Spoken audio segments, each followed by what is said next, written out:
Les bébés pandas ont toutes les peines du monde à trouver leur équilibre. On se motive.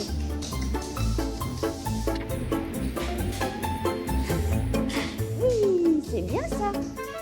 Tous ces efforts méritent bien un gros câlin avec maman. D'autant que la journée s'annonce exceptionnelle. Car aujourd'hui, les jumelles pandas ont 100 jours. Elles vont être baptisées de leur nom chinois définitif. Elles n'imaginent pas à quel point elles sont des vedettes de Beauvais, et stars certainement, et stars même mondiales aujourd'hui, je crois. Cassandra est chargée de préparer les stars. It's time to put the baby in the little box. Elles sont en bonne santé, elles grandissent bien, elles évoluent super bien. Donc c'est vraiment une concrétisation pour nous. Elles sont prêtes, là on voit qu'elles se reposent avant cette grosse après-midi qui les attend. Pour elles, il va y avoir beaucoup de monde, de l'agitation, donc elles risquent elles aussi d'être un petit peu excitées.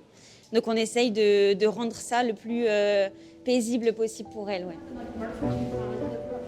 1 heure avant le début de la cérémonie, les jumelles sont placées dans un petit parc qui sera au centre de toutes les attentions. Donc là, pour l'instant, ça a l'air d'aller. Elles dorment, on ne les a pas réveillées. Donc tout se passe bien. Devant la porte de service, Bonjour madame. les officiels au grand complet attendent la star internationale qui va devenir le parrain des pandas. Kylian Mbappé, un des joueurs de football les plus connus au monde. Ce pince pour y croire qu'il y a Mbappé qui vient à Beauval, qui rentre par la grande porte, on peut le dire, pour venir voir ces bébés pandas, pouvoir leur donner leur nom, c'est exaltant. Bienvenue à Beauval. Bonjour Kylian, Delphine Delors. Bonjour Sophie. Bonjour, On s'appelle ça. Bonjour, très heureux. Très heureux. Nous allons nous avancer, oui. La cérémonie se déroule dans l'enclos des pandas devant un parterre d'une 50aine de journalistes. Ici, on va arriver dans la zone chinoise où vivent les pandas et 2 bébés qui sont nés donc le 2 août. L'événement est retransmis en direct dans l'amphithéâtre du spectacle des oiseaux pour 1500 invités et est diffusé sur les réseaux sociaux. En choisissant pour parrain une des stars planétaires du football, le patron du parc espère toucher de nouveaux publics.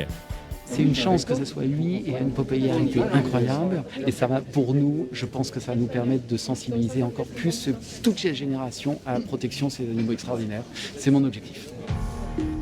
En coulisses, tout le monde s'apprête à entrer en scène.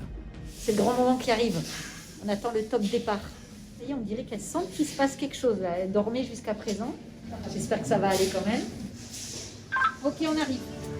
Petite Neige et Fleur de Coton vont maintenant être baptisées par Kylian Mbappé de leur nouveau nom chinois.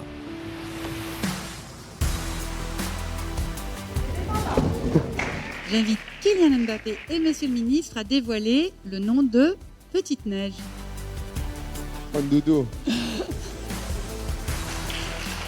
Les 2 jeunes pandas se prénomment désormais Yuan Dudu et Wan Lili. Fan d'animaux sauvages depuis tout petit, Kylian Mbappé a accepté sans hésiter de mettre son image au service d'une cause qui lui tient à cœur. C'était une occasion exceptionnelle, vu que c'est une espèce qui est en voie de disparition, voilà, d'apporter mon aide, parce que je pense que voilà, si moi je peux y contribuer et aider, être un exemple, je pense que ça donnera déjà une voie à suivre et je pense que c'est important que tout le monde s'y mette. Cassandra, elle aussi, a joué d'écoute pour garder un souvenir de ce moment unique. On en profite pour se faire signer un petit autographe. Ça doit valoir cher. Aujourd'hui, Wan Lili et Yuan Dudu sont visibles du public. Et tous les jours, elles font la joie des visiteurs venus les découvrir.